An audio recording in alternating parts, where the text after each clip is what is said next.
तो नहीं, राम कुमार गौतम जी ने और कैप्टन अभिमन्यु जी ने किसानों के हित में एक बात भी नहीं की है।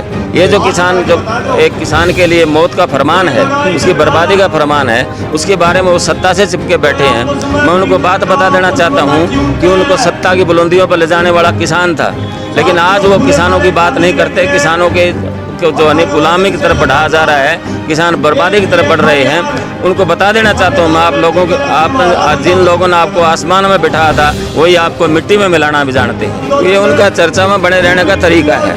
कोई राजनीतिक असूल नहीं है, कोई राजनीतिक सिद्धांत नहीं है, सिर्फ मौका परस्ती है। तो जनता ने जो है दुष्यंत चौटाला के कहने से उनको वोट दिया, लेकिन वो दुष्यंत चौटाला आज सबसे बड़ा किसानों का दुश्मन होकर उनके सामने खड़ा है। इसलिए मैं कहना चाहूँगा कि अभी वक्त है।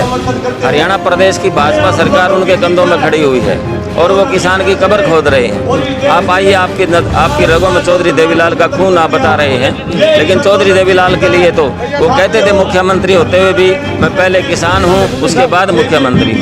तो आप किसानों के लिए आगे आइए, तभी किसान जो है नहीं, वरना किसान अपने आप को ठगा हुआ महसूस कर रहे हैं। वो कह रहे हैं हमारे साथ बड़ा धोखा हुआ है कि हमने दुष्यंत जैसे आदमी को आगे ले आए हैं। तो लोगों ने अभी उनको वोट दिए हैं। पिछली बार जो मंत्री बने थे उससे ज़्यादा वोट अभी ले चुके हैं, लेकिन आज तक किसानों के लिए उन्होंने आगे आने की बिल्कुल कोई भी चेष्टा नहीं की है। वो आज मोदी और मोदी सरकार के पिट्ठू बन चुके हैं। अपनी सत्ता के लिए वो कुछ भी कर सकते हैं, किसानों को त्याग सकते हैं। वो हल्का कहेगा तो वो चुनाव लड़वाने की मुझे ज़रूरत नहीं है। मुझे तो पहले भी हल्के ने बना था, आज़ाद बना था। मैं एक पहला वो आदमी था जो सिर्फ 5,000 रुपये में इस हल्के ने MLA बना था। मैंने 5 साल लगातार वहाँ MLA था, उस टाइम लोगों के बीच रहा, लोगों के काम किए। किसी को चंडीगढ़ जाने की जरूरत नहीं पड़ी, किसी को दिल्ली जाने की जरूरत नहीं पड़ी। हमेशा मैंने किसानों के दर्द को समझा है और खुद जो नहीं पब्लिक के बीच रहता था। कांग्रेस तो पार्टी रही नहीं। कांग्रेस पार्टी को तो यहाँ पर पिछली बार जो टिकट दी थी वो 10,000 को दी।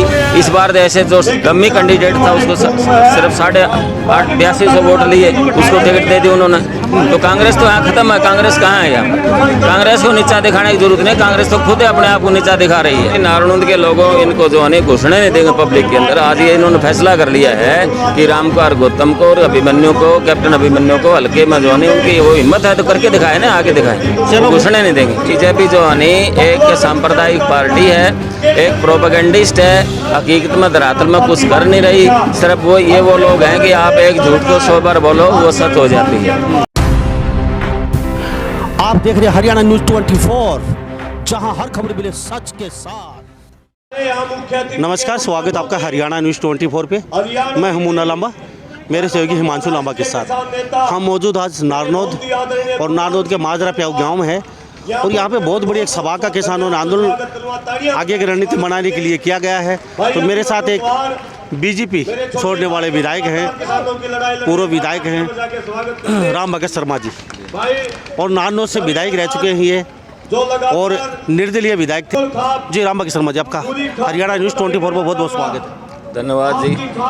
जी, कितनी साल बीजेपी के साथ रहे आप? मैं 6-7 महीने बीजेपी पार्टी में रहा था, लेकिन जब ये 3 कानून सरकार बनाने जा रही थी और पीपड़ी गांव में किसान अपनी जायज़ मांगों के लिए प्रदर्शन कर रहे थे, वहाँ किसानों पर लाठीचार्ज हुआ।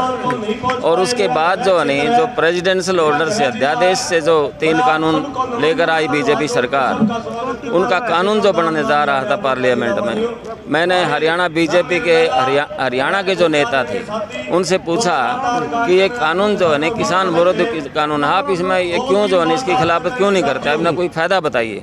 उन्होंने कहा फ़ायदे ही फ़ायदे हैं। मैंने कहा आप एक फ़ायदा बता दीजिए। वो नहीं बता पाई, लेकिन उन्होंने कहा कि नुकसान क्या है। मुझे नुकसान आप सुन लीजिए। पहला जो कानून है आपका प्राइवेट APMC के लिए, उसमें हमारी जो रेगुलर मंडियां हैं वो ख़त्म हो जाएंगी और किसान जो है प्राइवेट ट्रेडर के लिए अपनी फसलें बेचने के लिए मजबूर होगा। उसके औने पौने दामों में उसकी फसल जो है वो बेचनी पड़ेगी। विधायक जी, ये सबको पता है, लेकिन मैं एक बात जानना चाहूँगा, साल विधायक रहे तो 5 साल बीजेपी के साथ रहे उस समय? नहीं, मैं चौटाला साहब के साथ रहे आप। तो अभी जो कैप्टन अभिमन्यु यहाँ रह के गए हैं नारनौद में और अब गौतम शर्मा है, तो कौन से बेटर आपको, कौन सा बढ़िया लगते हैं इनमें से? कौन सा सही जिन्होंने काम किया कुछ? ये दोनों जो किसान विरोधी ताकतें हैं। कैप्टन क्या मानते हैं? बिल्कुल मानते नहीं, हकीकत है। आज तक जो नहीं राम कुमार गौतम जी ने और कैप्टन अभिमन्यु जी ने किसानों के हित में एक बात भी नहीं की है।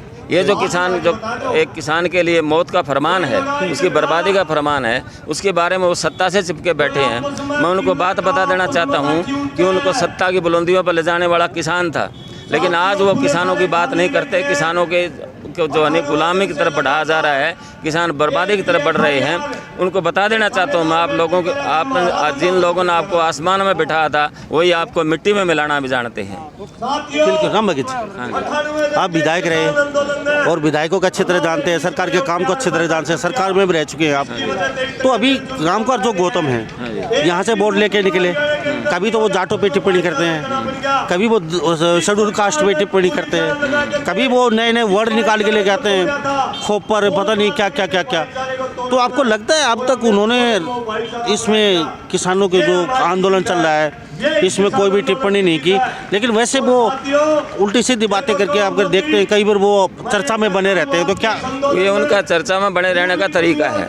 कोई राजनीतिक असूल नहीं है, कोई राजनीतिक सिद्धांत नहीं है, सिर्फ मौका परस्ती है। और आज लाइमलाइट में रहने के लिए, लोगों के अंदर चर्चा का विषय बनने के लिए वो ऐसी बातें करते हैं जो लोग मजाक उठाते हैं उनका मीडिया के ऊपर।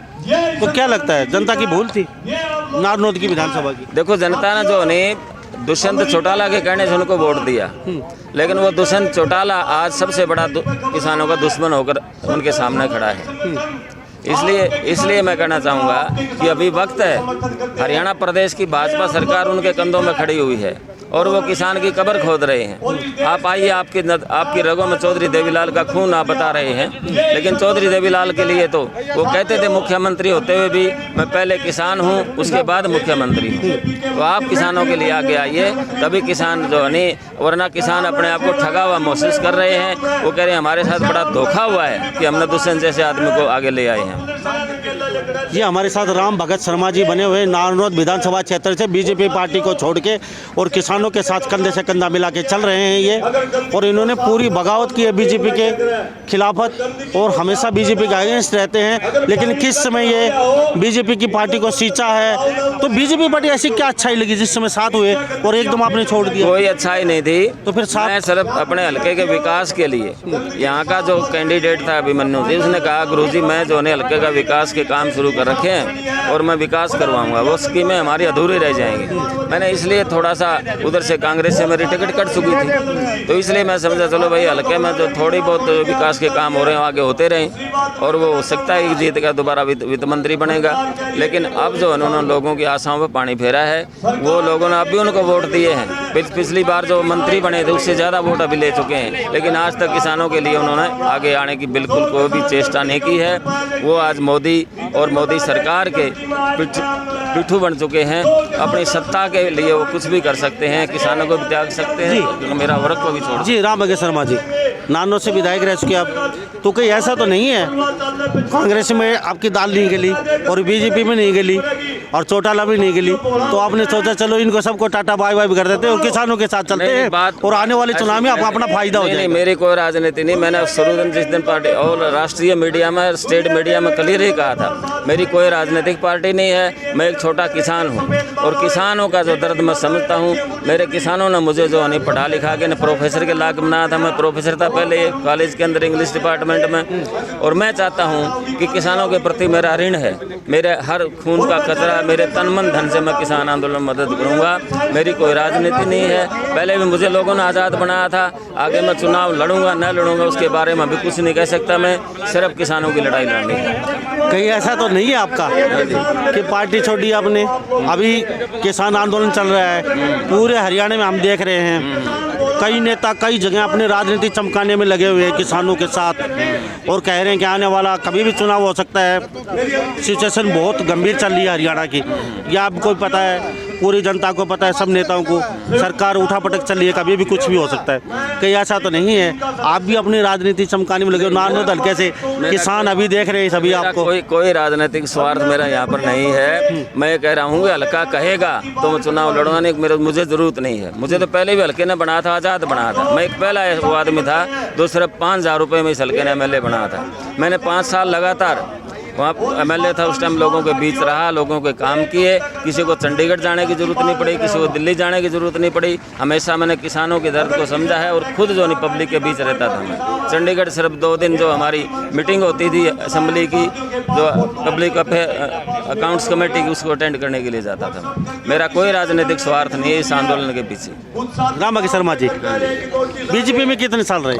मैं बीजेपी में 6-7 महीने रहा हूँ। 7 महीने काफी गुणगान किए हैं बीजेपी के? नहीं, कोई गुणगान नहीं, मैं उनके किसी 7 महीने में गुणगान जरूर? नहीं, आप किसी भी मीडिया का, किसी भी अखबार में, प्रेस में उठा के देख लो, मैं उनके किसी प्रोग्राम में गया नहीं, मेरे को पता था ये जाने का फिर इरादा क्यों था आपका बीजेपी में? वो मैं बता चुका हूँ। लोकल हमारी जो लोकल सिचुएशन थी, अपने हल्के के विकास के नजरिए से मैं पार्टी में गया। यानी कांग्रेस को नीचा दिखाने के लिए? नहीं, ऐसी कोई आप कह रहे हैं कांग्रेस से टिकट कट गई? नहीं, कांग्रेस तो पार्टी रही नहीं। कांग्रेस पार्टी को तो यहाँ पर पिछली बार जो टिकट दी थी वो 10,000 को दी। इस बार ऐसे जो डम्मी कैंडिडेट था उसको सिर्फ 82,500 वोट लिए, उसको टिकट दे दी उन्होंने। तो कांग्रेस तो यहाँ खत्म है। कांग्रेस कहाँ है यहाँ पर? कांग्रेस को नीचा दिखाने की जरूरत नहीं, कांग्रेस तो खुद अपने आप को नीचा दिखा रही है। कांग्रेस तो खुद अपने आप को मार रही है यहाँ पर। तो हमारे साथ नारनौद विधानसभा क्षेत्र से बने हुए राम बागी शर्मा जी, और ये 5 साल विधायक रह चुके हैं, बीजेपी को छोड़ के ये किसानों के साथ मिले हुए। राम बागी जी, अब इन 2 कैंडिडेट है, कैप्टन अभिमन्यु और गौतम शर्मा, जो बुजुर्ग हैं और नए वर्ड निकाल के लेके आते हैं और काफ़ी फेमस हैं, इनका भविष्य क्या है नारनौद विधानसभा क्षेत्र? कुछ नहीं, नारनौद के लोगों इनको जो है घुसने नहीं देंगे पब्लिक के अंदर। आज ये इन्होंने फैसला कर लिया है कि राम कुमार गौतम को और अभिमन्यु को, कैप्टन अभिमन्यु को हल्के में जो है उनकी वो हिम्मत है तो करके दिखाए ना, आगे दिखाएं। चलो, घुसने नहीं देंगे। चलो मान लिया नहीं घुसने देंगे, तो फिर विकल्प क्या आपके पास? किस विकल्प लोग ढूंढेंगे, पार्टी जो भी आएगी, लोगों ने देखना किस कैंडिडेट पार्टी। ये तो छोटा दुष्यंत है या फिर कांग्रेस है या बीजेपी है? ये कोई जरूरी नहीं, आजाद भी तो बनते रहे यहाँ से, आजाद भी बनते रहे। तो क्या नारनौद की जनता दोबारा से एक बार दोहराएगी आजाद उम्मीदवार बना? मैं कैसे कह सकता हूँ? तो आपको क्या लगता है? नहीं, नारनौद की जनता मौके पे इलेक्शन में क्या मुद्दे होते हैं, लेकिन मैं दावे के साथ कहता हूँ किसान का मुद्दा इस इलेक्शन में उठेगा। किसानों के साथ जो जाति सरकार कर रही है, इन्होंने जो है नहीं, आपको पता है, तो जो बगैर किसी किसान संगठन की सलाह लिए, बगैर किसानों की सलाह लिए, बगैर पार्लियामेंट में बैठ के अपनी बहुत संख्या के बल पर यह कानून पास कर दिए। और वो भी जब कोरोना अपनी चरम सीमा पर पहुंचा हुआ था, वहाँ पर कोई बहस नहीं हुई, न इन कानूनों को सिलेक्ट कमेटी में भेजा गया, ये थोपा गया है। ये अंबानी एक्चुअली ये कानून जो है ट्रेडर्स के लिए बनाया गया था। चलो 7 महीने साथ रहे आप बीजेपी के? मैं रहा नहीं 7 महीने, मैं अपने घर बैठा रहा, मैं उनके किसी, लेकिन ज्वाइन नहीं किया आपने? ज्वाइन नहीं किया था। तो बीजेपी के 7 महीने में आपने क्या सीखा बीजेपी के साथ? मैंने सीखा कि बीजेपी जो है नहीं एक सांप्रदायिक पार्टी है, एक प्रोपेगेंडिस्ट है, हकीकत में धरातल में कुछ कर नहीं रही। सिर्फ वो लोग हैं कि आप एक झूठ को 100 बार बोलो वो सच हो जाती है। ये सिर्फ जो नहीं प्रचार तंत्र है उनके पास। आज देखिए मोदी ने इस देश को कितना जो नहीं बेरोजगारी के अंदर, विकास के अंदर, इंडस्ट्री के अंदर, सारे आज रसातल के अंदर है। महंगाई जो नहीं आसमान छू रही है, बेरोजगारी का दर्जा जो नहीं सबसे आज कम से कम पिछले 40-45 सालों में सबसे ज़्यादा बेरोजगारी बढ़ी है। और इन्वेस्टमेंट तो नहीं, उपनिवेश किसी तरह का निवेश नहीं हुआ है। तो यहाँ पर जो नोटबंदी करके, नोटबंदी जब मोदी जी ने की थी तो दुनिया के बड़े बड़े अर्थशास्त्रियों ने कहा था कि is the foolish prime minister of the world, ये सबसे मूर्ख प्राइम मिनिस्टर है। नोटबंदी की, जीएसटी लागू की। चलो वो तो सबको पता है, सब हम देखते आ रहे हैं। हम आज बात कर रहे हैं नारनौद विधानसभा की। आज यहाँ मादराप्याऊ गांव में मौजूद हैं, किसानों के साथ आए हैं। क्या कहेंगे इतनी गैदरिंग को देख के? टेंट भी छोटा पड़ा हुआ है। बिल्कुल किसानों में जोश है। आज किसान का बच्चा, जो ट्रेडर है, जो खेतीहार मजदूर है, जो किसान है, दुकानदार है, सारे इस आंदोलन में सक्रिय भूमिका निभाने के लिए तैयार बैठे हैं। और देखते हैं मोदी जी ये चाहते हैं, इसके जो नरेंद्र तोमर जी ये चाहते हैं कि वे किसान थक जाएंगे, उठ जाएंगे। मैं उनको कहता हूं कि किसानों के अंदर जो संघर्ष का मादा है वो किसी तबके के अंदर, किसान संघर्ष में पैदा होता है, किसान संघर्ष में जीता है, किसान संघर्ष में मरता है। उसके अंदर जो धैर्य है वो हिमालय की तरह धैर्य है, वो कभी डगमगाता नहीं। लेकिन मोदी सरकार का इस बार पल्ला जो है नहीं वो एक तूफान से पड़ा है। एक भूकंप से पड़ा है, उसको झुकना पड़ेगा और उनकी मांगे माननी पड़ेगी। तो जी मैं एक बात और जानना चाहूँगा, आप प्रोफेसर हैं, राजनीति में आने की जरूरत क्या पड़ी? आप क्यों आए? अगर इतनी गंदी राजनीति है, नहीं, कौन डायरेक्टिव कहता पॉलिटिक्स कौन कहता है, गंदी सभी बोलते हैं, कोई आना नहीं चाहता राजनीति में। गंदी राजनीति है? राजनीति तो बहुत जनसेवा का सबसे बड़ा पवित्र माध्यम है। तो अभी सोच रहे हैं जनसेवा कर रहे हैं? बिल्कुल, मैं नेता जनसेवा, मुझे नेताओं से कुछ नहीं लेना। मैं आप भी वहीं से निकल के भाई बैठे हैं यहाँ पर, आप पूछ लीजिए। मैं लोगों के अंदर मैंने जो नहीं हमेशा बस में जाता था, लोग तो जो नहीं वो पार्टी वर्कर भी कारों में जाते विधायक थे उस समय भी? जी हाँ, बस में जाता था मैं भी। अपनी जो नहीं आप मनोज बिहाना है हमारे इधर दोस्त हैं सारे, उनकी स्टेटमेंट अब भी दे दूँ, अखबार की कटिंग पड़ी है मेरी। मैं डेली हर हफ्ते में वहाँ बस में जाता था और हर हफ्ते में मैं रेस्ट हाउस में खुला दरबार लगाता था। SDM लेवल तक, फर्स्ट क्लास एक्शन लेवल तक अधिकारियों को बुलाता था, मौके पर वहाँ पर रहता था। रात को भी किसी ने मेरे कहा कि जी हमारे यहाँ पानी कम हो गया है, हमारे बिजली नहीं आई है, बूढ़े बच्चे जो नहीं तड़प रहे हैं, मच्छर खा रहे हैं। मैं जो नहीं बिजली घरों में जाता था, मैं राजमाओं की टेलों में जाता था। तो दोबारा चुनाव क्यों नहीं लड़ रहे फिर आप? मैं कब कहता हूँ मैं चुनाव नहीं लड़ रहा? मैं भी बता ही नहीं रहा। मैं कह रहा हूँ चुनाव लड़ना तो बाद की बात उस समय आप विधायक थे, चलो अच्छे काम किए, तो जनता दोबारा भी आपको? ऐसा है, मैं पार्टियों के साथ अटैच हो गया। पार्टियां टिकटें जो देती हैं, तो आपकी बहुत बड़ी भूल थी, वो मानते हो, पार्टियों के साथ टच होना? नहीं, पार्टियों के अंदर तो देखो आपको जाना पड़ेगा देर से, लेकिन जो पार्टी तो मैंने सभी पार्टियों को जजबोरा है। पार्टियां जो नहीं कास्ट लाइन पर जो नहीं कास्ट पोलराइजेशन के हिसाब से टिकटें देती हैं, और नारायण में कांग्रेस पार्टी तो टिकट किसी को देती है? किसी दूसरे को हराने के लिए, जिताने के लिए देती है। अपने कैंडिडेट को जिताने के लिए आज तक इन्हें कभी टिकट दी नहीं यहाँ पर, इसलिए कांग्रेस का कैंडिडेट यहाँ से कभी नहीं जीता। अच्छा, मुझे अब आप विधायक रह चुके हैं। हाँ जी। विधायक की नज़र से देखते हैं। हाँ जी। मोदी जी मानने वाले नहीं है, किसान पिछड़ने वाले नहीं है, तो किस हिसाब से किसान अपनी नैया पार लगाएं? क्योंकि किसानों ने ऐलान कर दिया 2024 तक जब तक बीजेपी की सरकार है हम तैयारी करके बैठे हैं, हमें कोई टेंशन नहीं है। इसमें कोई शक की बात नहीं है। मैंने कहा था कि किसान के अंदर जो धैर्य है, किसान के अंदर जो संघर्ष का मादा है, जो इंतजार का जो जज्बा उसके अंदर है, वो कर सकता है। तो इसमें कोई शक की बात नहीं है कि सरकार को झुकना पड़ेगा। आज जो नहीं मोदी जी पर चारों तरफ से अंतर्राष्ट्रीय प्रेशर पड़ा हुआ है, और यहाँ पर जो इसके खुद के MLA MP इसके खिलाफ इस बात पर, लेकिन वो बोल नहीं सकते, वो गुलाम हैं, गुलाम हो चुके हैं मोदी के। वो तो कह रहे कि मोदी के दम पर हम बने जीते हैं। यहाँ के हमारे नारायण इसके क्या नाम है, हरियाणा प्रदेश के मेंबर पार्लियामेंट और विधायक जो है आज उनके लिए एक तरह से अघोषित कर्फ्यू लग चुका है। वो पब्लिक के अंदर आकर दिखाएं, जनता के अंदर आकर दिखाएं, उनको पता चल जाएगा। बिल्कुल नहीं निकल सकते झंडे लगा के गाड़ी में, ये मानते हैं हम, बीजेपी के नेता नहीं निकल रहे। तो अब क्या लगता है नारनौल में क्या लग रहा है? विकास कार्य 2 योजना, रामकुमार, कैप्टन अभिमन्यु, कहीं ना कहीं विकास कार्य हो रहे हैं या पिछड़ चुका है? क्या लगता है? नहीं, अब तो कुछ नहीं हो रहा है। अब रामकुमार गौतम जो है नहीं सरकार के अंदर है। रामकुमार गौतम यहाँ का हल्के का विधायक है, लेकिन उसने वो काम नहीं करवाना चाहते। वो कह देते हैं पब्लिक को भी मेरी तो चलती नहीं। मैं तो जो है नहीं, इस दुष्यंत ने मेरे को धोखा दिया है। मैं को धोखा दिया था, आप क्यों बैठे हो वहाँ पर? आप किसान आंदोलन में आइए। ये आप किसानों के ने आपको बनाया है, किसानों के बगैर MLA बढ़ते नहीं, क्योंकि यहाँ तो किसान डोमिनेटेड हल्का है सारा पूरी तरह से, तो उनको आना चाहिए। लेकिन वो जो है नहीं अपनी विधायक की जो सीट है उसको बचाने के लिए ये मेंबरशिप कमी ख़त्म ना हो जाए, सिर्फ ये इंतज़ार कर रहे हैं कि वो पार्टी से मुझे निकाल लें ताकि मैं विधायक बना रहूं और जो है नहीं मुझे काम नहीं करना पड़े लोगों को। एक बात और पूछ लेते हैं। हाँ जी। आप विधायक रह चुके हैं। हाँ जी। कभी किसी पे टिप्पणी की सर छोटू राम पे या भीमराव मेड पे या किसी दलित पे या अन्य कास्ट पे कभी आपने? मैंने कभी नहीं कि मैं तो इनका जो नहीं कायल हूँ इनका। आप भी शर्मा जी हैं? जी, मैं शर्मा भी शर्मा जी हैं। मैं तो उनको क्या कहेंगे? रोज मुझे बताओ, चर्चा में बने रहने के लिए, मतलब चर्चा में बने के लिए संकीर्ण मानसिकता है, संकीर्ण राजनीति करते हैं। मैं तो एक सेकुलर आदमी हूँ। मैंने कभी जात, मैं आपको सूचना, प्रोफेसर रह चुके हैं आप? प्रोफेसर हूँ। मेरे को ज़्यादातर वोट मेरे को जाटों ने दिया था। जाटों ने मुझे MLA बनाया था। ब्राह्मण को वोट ज़्यादातर उनको मिले थे, रामकुमार गौतम को, चौधरी वीरेंद्र सिंह। इस तरह की क्या कहेंगे फिर आप? इस तरह की राजनीति देश के लिए घातक है। आज बीजेपी वही राजनीति कर रही है। बीजेपी वही राजनीति कर रही है, कहीं मंदिर की राजनीति कर रही है, कहीं हिंदू मुसलमान की राजनीति कर रही है, कहीं जाट नॉन जाट की राजनीति कर रही है। नारनौल की विधानसभा के लिए आखिर में पूछूंगा, किस तरीके का विधायक चाहिए, कैसा होना चाहिए? लोगों के बीच रहने वाला हो, बिजली पानी की समस्या, लोगों के खेतों में पानी पहुंचाने वाला हो, लोगों के भाव के लिए, लोगों के साथ जो सरकारी अफसरान जाति करते हैं उनको अटेंड नहीं करते, उनके साथ दफ्तरों में जाकर अफसरों की क्लास लगाने वाला MLA हमें चाहिए। जो विकास का नजरिया हो, जिसका लोगों को यहाँ पर बेरोजगार हैं, रोजगार का साधन दिलवाने वाला MLA हो, तो ये जो है नहीं पीने का स्वच्छ पानी दिलवाने वाला एमएलए हो, एमएलए की तो ये सोच होनी चाहिए।